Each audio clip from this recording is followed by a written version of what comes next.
perform inspection of cam lobe, camshaft journals and bearings and cam lobe lift. అందరికీ hello, నా పేరు సత్య మరియు ఈ అభ్యాసం అంతటా నేను మీకు మార్గనిర్దేశం చేస్తాను. ఈ ప్రదర్శనలో క్యామ్ షాఫ్ట్, దాని జర్నల్ వేర్, క్యామ్ లోబ్ ఎత్తు మరియు ఎండ్ ప్లే కోసం ఎలా తనిఖీ చేయాలో నేర్చుకోబోతున్నాం.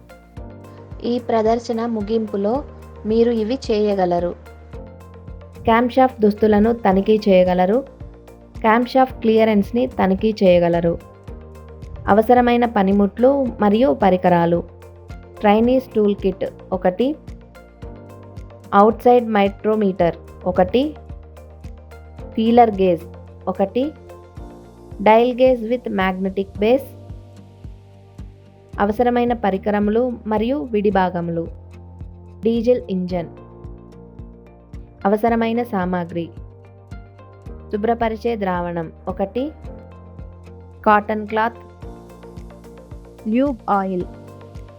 ముందుగా మనం క్యామ్షాఫ్ట్ మరియు దాని ముఖ్యమైన పాత్ర గురించి తెలుసుకుందాం. క్యామ్షాఫ్ట్ అనేది సాపేక్షంగా ప్రాథమిక భాగం. రాడ్ లేదా షాఫ్ట్ యొక్క సాధారణ పొడవు, దాని వెంట ఆకారపు లోబ్లు ఉంచబడతాయి. ఆధునిక అంతర్గత దహన యంత్రంలో అవి సాధారణంగా కానీ తప్పనిసరిగా కాదు. కవాటాలను నియంత్రించడానికి పనిచేసే సిలిండర్ బ్యాంకుల పైన నేరుగా ఉంచబడతాయి. షాఫ్ట్ యొక్క కదిలే ముక్కలు కెమెరాలు. క్యామ్ దాని సరళమైన నిర్వచనంలో భ్రమణ చలనాన్ని లీనియర్ మోషన్గా మార్చే యాంత్రిక లింక్, లేదా దీనికి విరుద్ధంగా క్యామ్షాఫ్ట్లోని క్యామ్లో ఈ స్థానభ్రంశాన్ని రేడియల్ నమూనా యొక్క భ్రమణం మరియు భ్రమణ అక్షానికి లంబంగా కదిలే ఫాలోవర్ ద్వారా సాధిస్తాయి. ఏదైనా క్యామ్షాఫ్ట్ యొక్క ముఖ్య భాగాలు లోబ్లు. క్యామ్షాఫ్ట్ తిరుగుతున్నప్పుడు పిస్టన్ యొక్క కదలికతో లోబ్లు సమయానికి తీసుకోవడం మరియు ఎగ్జాస్ట్ వాల్వ్లను తెరిచి మూసివేస్తాయి. ఒక ఇంజన్లో దాని సిలిండర్ అమరిక మరియు వాల్వ్ ఆపరేషన్ ఆధారంగా విభిన్న సంఖ్యలో క్యామ్షాఫ్ట్లు ఉండవచ్చు, ఎందుకంటే మీకు సిలిండర్ బ్యాంక్కి కనీసం ఒక క్యామ్షాఫ్ట్ అవసరం. వాటి క్రమాంకనం ఛాంబర్లోకి ప్రవేశించే గాలి, ఇంధన మిశ్రమం మొత్తాన్ని ఖచ్చితంగా నియంత్రిస్తుంది మరియు మునుపటి జ్వలన నుండి ఖర్చు చేయబడిన ఎగ్జాస్ట్ వాయువులు ఛాంబర్ నుండి ఎంత సమర్థవంతంగా నిష్క్రమించగలవో తదుపరి ఛార్జీకి దారితీస్తుంది. ఇంజన్లపై క్యామ్షాఫ్ట్ల యొక్క అనేక విభిన్న ఏర్పాట్లు ఉన్నాయి. అత్యంత సాధారణమైన వాటిలో కొన్ని: single over head cam, double over head cam. ఇప్పుడు క్యామ్ లోబ్ ఎత్తును తనిఖీ చేసే ప్రక్రియకు వెళ్దాం. వి బ్లాక్ల మధ్య క్యామ్షాఫ్ట్ను ఉంచండి. మైక్రోమీటర్ యొక్క కదిలే థింబుల్ను క్యామ్ ఎత్తు వరకు విప్పాలి మరియు క్యామ్ లోబ్ మరియు బేస్ మధ్య దాన్ని చొప్పించాలి. రాడ్ చెట్తో దీన్ని బిగించి రాడ్ చెట్ శబ్దం వినిపించినప్పుడు తిప్పడం ఆపండి. రీడింగులను గమనించండి మరియు తయారీదారు సిఫార్సుతో రీడింగులను సరిపోల్చండి. అదేవిధంగా క్యామ్షాఫ్ట్ జర్నల్పై డయల్ గేజ్ను ఉంచండి మరియు డయల్ గేజ్లో 0 స్థానాన్ని సెట్ చేయండి. క్యామ్షాఫ్ట్ నెమ్మదిగా తిప్పండి మరియు డయల్ గేజ్లో ఏదైనా విక్షేపం గమనించండి. డయల్ గేజ్ డిఫ్లెక్షన్ రీడింగ్లను గమనించండి మరియు తయారీదారు సిఫార్సుతో సరిపోల్చండి. రీడింగ్లు వాస్తవ సిఫార్సులతో సరిపోలకపోతే క్యామ్షాఫ్ట్ను భర్తీ చేయండి. క్యామ్షాఫ్ట్ జర్నల్ దుస్తులు.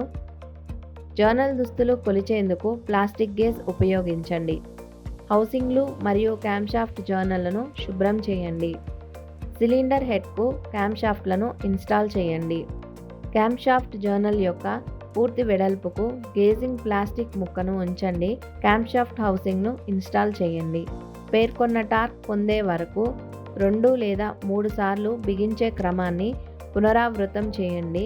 దాని ద్వారా క్యామ్షాఫ్ట్ హౌసింగ్ బోల్ట్లను సమానంగా మరియు క్రమంగా సంఖ్యాక్రమంలో బిగించండి. క్యామ్షాఫ్ట్ను తిప్పవద్దు. హౌసింగ్ని తీసివేసి ప్లాస్టిక్ ఎన్వలప్ను కొలిచే స్కేల్ని ఉపయోగించి దాని విశాలమైన ప్రదేశంలో గేజింగ్ ప్లాస్టిక్ వెడల్పును కొలవండి. కొన్ని ఇంజన్లు ర్యాకర్ ఆర్మ్కు బదులుగా ట్లు మరియు షిమ్లను ఉపయోగిస్తాయి. అటువంటప్పుడు ట్యాప్పెట్ను దాని నష్టం కోసం తనిఖీ చేయండి మరియు ట్యాప్పెట్ ఔటర్ డయా మరియు సిలిండర్ హెడ్ బోర్ పరిమాణాన్ని కొలవండి.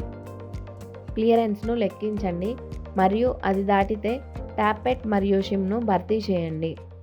క్యామ్ షాఫ్ట్ ముగింపు ప్లేని తనిఖీ చేయడానికి సిలిండర్ హెడ్పై క్యామ్ షాఫ్ట్ ఉంచండి.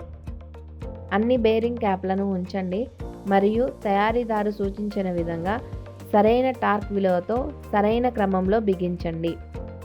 డయల్ను క్యామ్ షాఫ్ట్ ముందు ఉంచండి. క్యామ్ షాఫ్ట్ ముందు డయల్ యొక్క కాంటాక్ట్ పాయింట్ను తాకడం ద్వారా సున్నాని సెట్ చేయండి. సున్నాని సెట్ చేస్తున్నప్పుడు ఇంజన్ వెనుక దశలో క్యామ్ షాఫ్ట్ను తరలించండి. సున్నా సెట్టింగ్ ద్వారా క్యామ్ షాఫ్ట్ను ముందు వైపుకు తరలించి డయల్ గేజ్లో విక్షేపాన్ని తనిఖీ చేయండి. విలువను గమనించండి మరియు తయారీదారు యొక్క వివరణతో తనిఖీ చేయండి. విలువ సిఫార్సు చేయబడిన విలువ కంటే ఎక్కువగా ఉంటే థ్రస్ట్ ప్లేట్ను మార్చండి. మనము వ్యాయామం ముగింపు దశకు వచ్చాము. అందువలన మేము క్యామ్ షాఫ్ట్ దాని జర్నల్ వేర్ క్యామ్ లోబ్ ఎత్తు మరియు ముగింపు ఆట కోసం తనిఖీ చేయడం నేర్చుకున్నాము. దీని గురించి మీకు స్పష్టమైన అవగాహన ఉందని ఆశిస్తున్నాను. మీ బోధకుని సహాయంతో ఈ అభ్యాసం చేయండి. ధన్యవాదాలు.